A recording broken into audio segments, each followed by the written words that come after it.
শুক্রবার, কাজও, এর জন্য ওরে খাবার দিতে আইছি। এই জ্বর খাবার,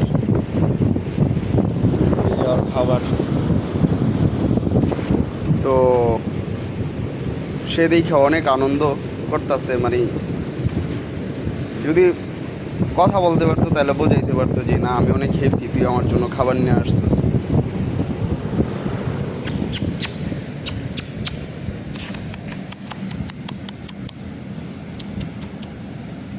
ডাকার সাথে সাথে হয় আয় পড়ে।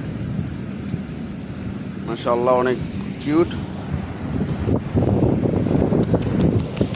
খাবার খাও খাও, এগুলা শেষ করো, ওকে? এগুলা শেষ করো, রাত্রে কি খাইবা এগুলাই শেষ করো, পরে কালকা সকালে আবার আনবো। ওকে ওকে, আল্লাহ হাফেজ।